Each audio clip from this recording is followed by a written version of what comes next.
Hello everyone, সবাই কেমন আছেন? আশা করছি সবাই ভালো আছেন। আমি একটু অসুস্থ হয়ে পড়েছি গরমে। কোনো ব্যাপার না, গরমটা একটু বেশি লাগছে। তো এইখানে আজকে আমি ওই যে মাছ রান্না করছি, সেটা আবার কাঁচা কলা দিয়ে রুই মাছ রান্না করব। এরকম আগে আমি কাঁচা কলা খেতাম না, এখন আমি খাই। তো এখানে বড় মাছগুলো আগে একটু মশলা মাখিয়ে ভেজে নিচ্ছি। একে একে সবগুলো মাছ দিয়ে দিচ্ছি কড়াইতে। অবশ্যই তেলটা গরম করে নেবেন, নয়তো বা মাছ লেগে যাবে। তখন বলতে হবে যে আমি মাছ উল্টাতেও পারি না, ভাজা মাছ উল্টে খেতে পারি না।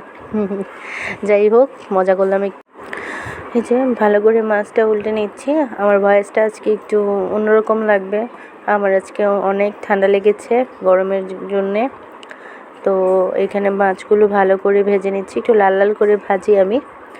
লাল লাল করে মাছটা ভাজলে আমার কাছে মাছের তরকারিটা খেতে বেশ ভালো লাগে। তো এইভাবে দেখুন আমার মাছ ভাজা হয়ে এসেছে, অনেকটা লাল করে ভেজেছি। এখন মাছগুলো আমি তুলে রাখবো। আর আমি সবসময় মাছ একটু কড়া তেলেই ভাজি, আমার কাছে ভালো লাগে। অনেকে আছে একটুখানি ফ্রাইং প্যানে তেল দিয়ে একটু হালকা হালকা করে ভেজে নেয়, আমি এরকম না। আমি মাছগুলো একটু ডুবো তেলে ভাজতে পছন্দ করি, একটু তেল দিয়ে ভালো করে ভেজে নিই। তো এইখানে কাঁচাকলাটা আমি কেটে একটু হালকা সিদ্ধ করে রেখেছি, কারণ যেই কষটা আছে কাঁচাকলার, যে একটা কালো কালো কষ, সেটা উঠে যায়। তো এখানে আমি ভালো করে একটু মশলা মাখিয়ে, হলুদ আর লবণ মাখিয়ে একটু ভেজে নিব। আমি আসলে সব কিছু ভেজে ভেজে রান্না করতে পছন্দ করি, আমার মনে হয় ভাজলে কাঁচা স্মেলটা চলে যায়। তো এইভাবে ভেজে নিচ্ছি, সাথে একটু আলুও দিব।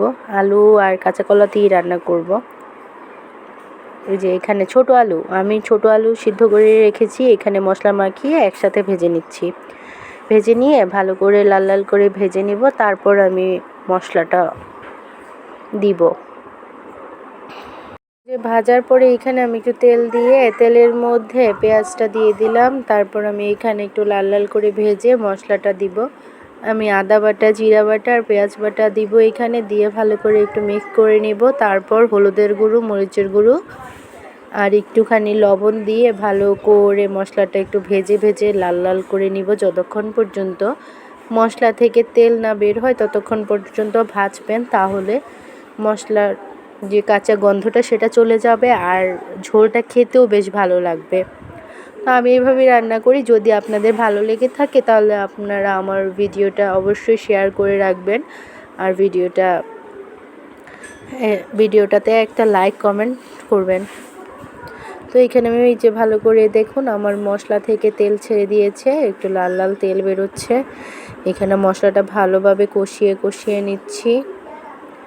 কষিয়ে নেওয়ার পরে এখানে আমি আমার যেই ভেজে রাখা কাঁচা কলা আর আলু, এগুলো ভেজে রেখেছিলাম, এগুলো দিয়ে মশলাটার সাথে ভালো করে মিশিয়ে নিব। ভালো করে মিশানোর পরে আমি এখানে ঝোল দিব, মানে জল অ্যাড করব।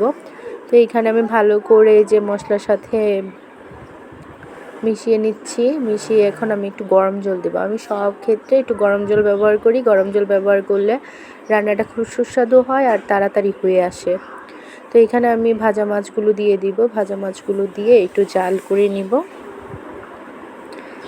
এই যে দেখুন আমি ভাজা মাছগুলো একটু ডুবিয়ে দিব, যাতে ঝোলটা মাছের ভিতরে ঢুকে আর খেতে বেশ ভালো লাগে।